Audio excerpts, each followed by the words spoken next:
In Florida, a polarizing DeSantis draws a strong response from critics and supporters.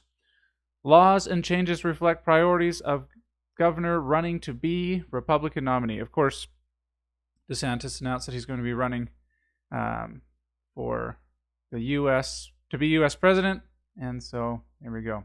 All right, warning, this story contains language some readers may find offensive. I haven't read this article yet. I've kind of breezed over it, so I don't know what language they're referring to here, so we'll see when we get there.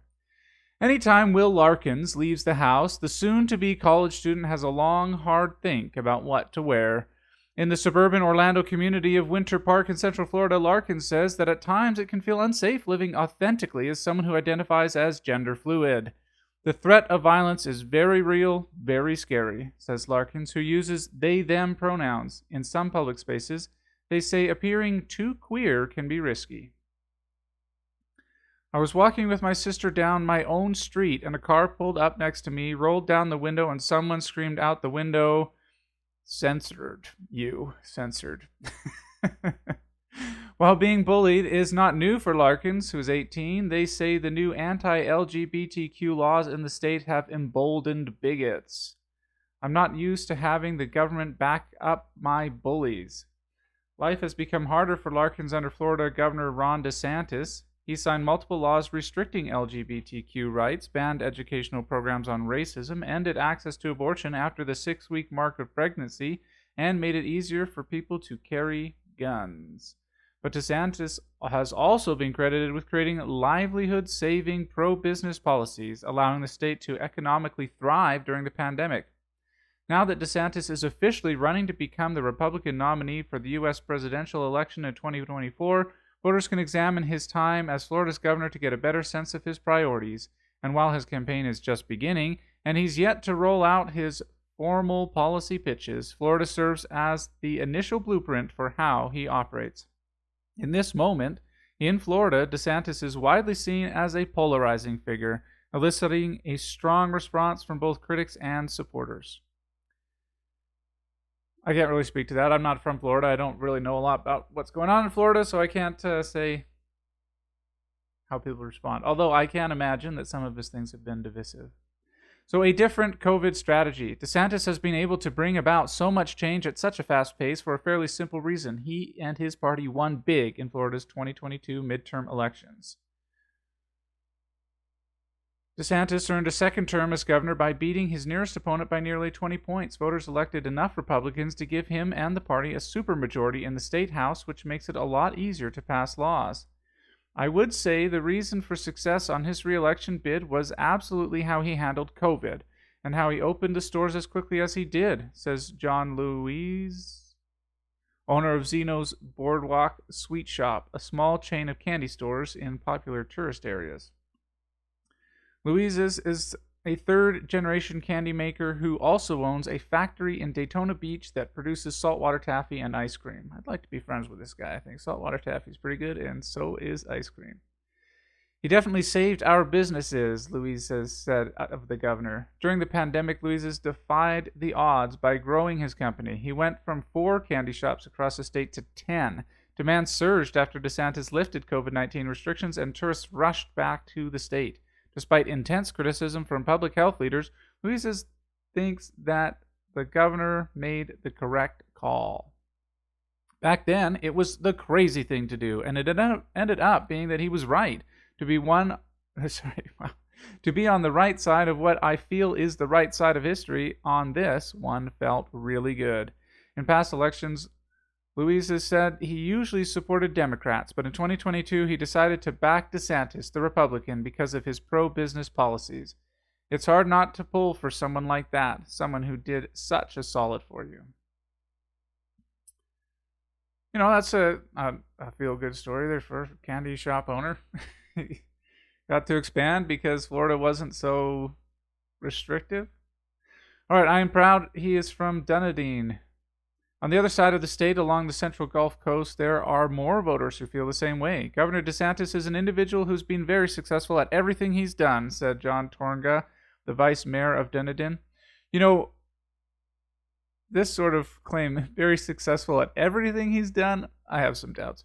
I don't really know, but It's very unlikely for anybody to be successful at everything they do. But, you're saying nice things about somebody, so that's a nice thing you can say.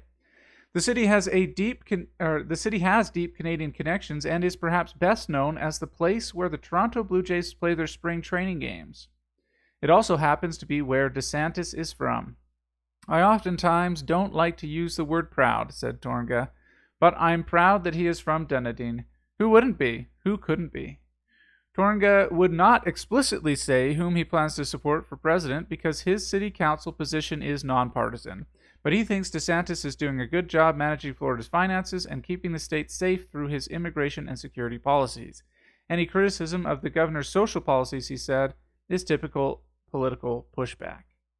There are some laws that may get put into place that some people will disagree with. That's always going to be the case. And that sure is true. You can't implement any policy without some people disagreeing. It's hopeless. There's no chance. Fleeing the state. It is a mistake to dismiss concerns over Florida's laws targeting marginalized communities, according to a wide range of DeSantis' critics, partly in response to changes about how Black history is taught in schools and the banning of diversity, equity, and inclusion programs.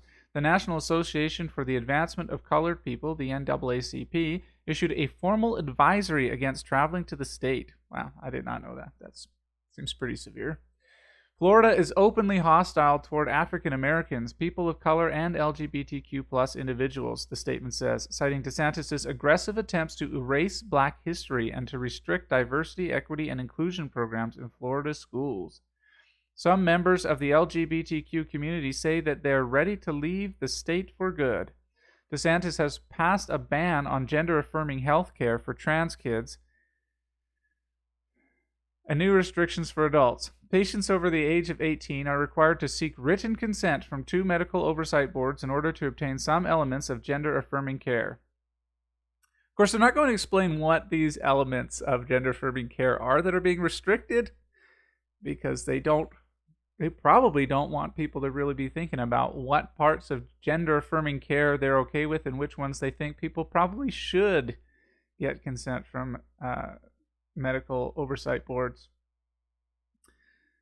And gender-affirming health care for trans kids is something that I'm firmly against. So I'm happy with that. So I'm not going to try to pretend that I'm in favor of what they call gender-affirming health care for trans kids, which I think is often could be seen as something quite different. There's other words I could use that could probably get me in trouble here, so I won't use them, I suppose. He also signed a law allowing medical practitioners to refuse care on moral or religious grounds. New restrictions around bathroom use had made it easier to ban books with LGBTQ content. DeSantis also expanded what critics call the Don't Say Gay bill, which of course just the critics call it that because that's not really part of the bill, which eliminates lessons on gender identity and sexual orientation in all grades of public school. I could be mistaken, but I don't think that's accurate.